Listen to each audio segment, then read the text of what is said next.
From not leaving a beloved childhood franchise alone to hell-bent on releasing an R-rated cut of it, James Gunn had an uncut version of the original movie.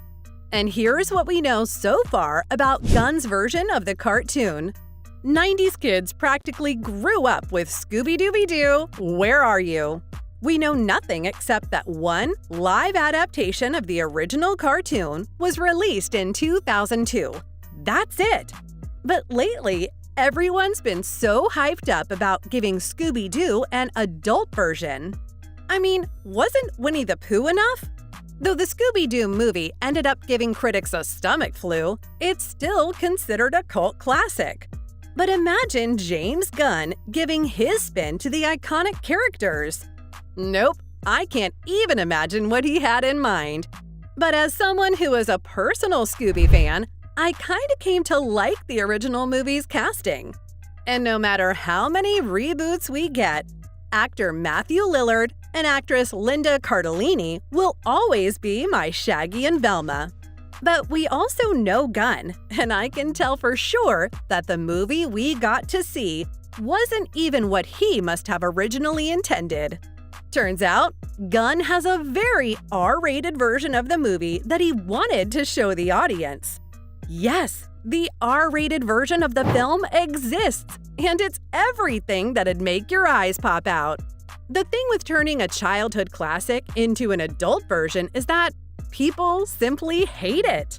There's no one example of a successful classic cartoon adaptation that had adult jokes and the fans liked it. But you'd be surprised to know that the Scooby-Doo film was originally intended to be mature. Okay, I admit it. When we revisit some of our favorite cartoons, they do seem to have some hidden adult jokes. But Velma, as a lesbian? Could you really re-watch the cartoon after knowing this detail? The long-running kids franchise would have been similar to Josie and the Pussycats from 2001, and we all know how we feel about that movie. Anyways, it's rumored that the original mature script for the movie is what attracted the cast. There were supposed to be scarier monsters, more mature content, and loads of foul words. Seems unreal, right? But yes, that's what James Gunn wanted. But the test audiences despised that version.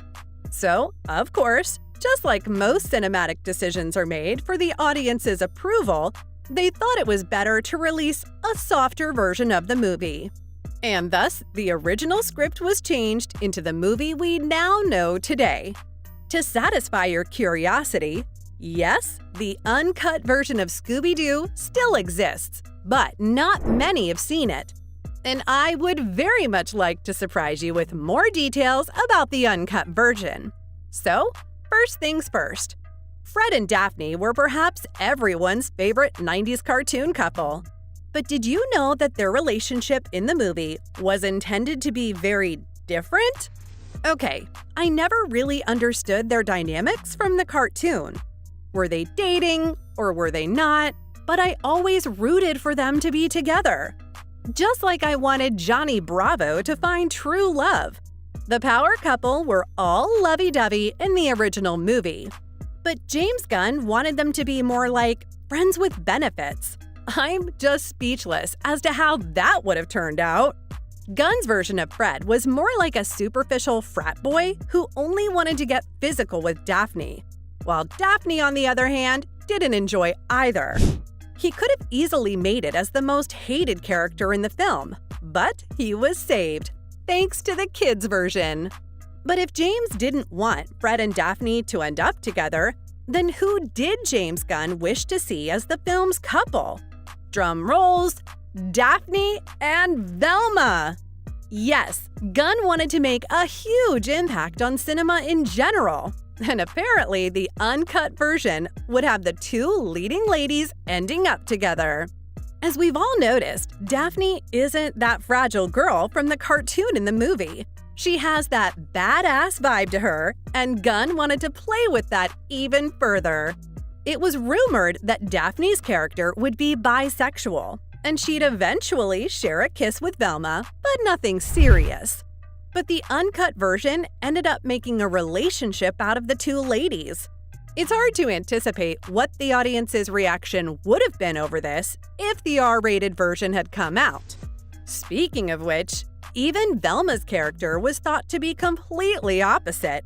If you thought Mindy Kaling's version of a dark-skinned Velma was unbearable, wait till you hear what Gunn had in mind. The writer-director was so impressed by the whole Peppermint Patty from Peanuts situation that he wanted to put his vision of that joke in the movie. James Gunn has already admitted that the uncut version would clearly explain Velma's sexuality, and not just hint at it in an unclear way. Gunn didn't want it to be like a subtle look to another girl. He would have straightforwardly put Velma out in the open, representing her with justice. But it's 2002 we're talking about. 2 decades ago, if James Gunn had done that, his movie might never have seen the light of day. The public in 2002 most probably would never have been too accepting of Gunn's ideas. At that time, they only wanted a pure live adaptation if it was of a kids' franchise. Apart from Velma's identity, the brilliant mind of James Gunn also wanted to put a twist to Shaggy's love life. Shaggy is the opposite version of what a typical charming boy would be like. Our Shaggy is just goofy, shy, and loves to eat. In the movie, Shaggy's love interest is Mary Jane, but Gunn wanted him to have a relationship with a very different MJ.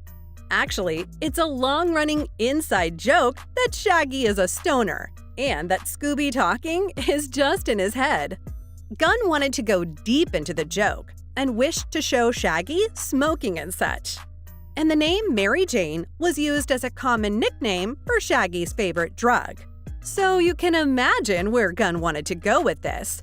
But it's even harder to imagine the audience's reaction if they got the non-family-friendly version of Shaggy they remember today. I know you must be dying to see the uncut version. Sadly, no one will probably ever get the chance. After Warner Brothers released the Snyder Cut, people thought that it was a thing to have the director's cut come out with public pressure. James Gunn and the movie's director were also in support of the idea, and a certain portion of the audience would have loved it too. But all went down the drain after Mindy Kaling's version of Scooby-Doo came out. It was an utter disaster in the eyes of the audience and the critics alike. People actually hated HBO's latest take on the beloved franchise. And this sealed the deal for the studio. The people might never really come to terms to an R-rated version of the popular show.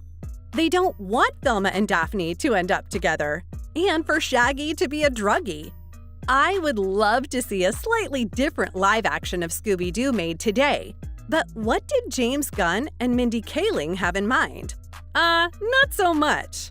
So if Warner Brothers had a few bright ideas related to the Mystery Inc. gang, they shoved it very far away on the shelf, and it will never likely see the light of day. So, for now, you can either enjoy the animated version or rewatch the original cult classic. The uncut version also had extended flashbacks, and Gunn even wanted the classic cartoon animated opening for the movie too. Well, too bad. So folks, that's all I had today for you about James Gunn's vision of Scooby-Doo.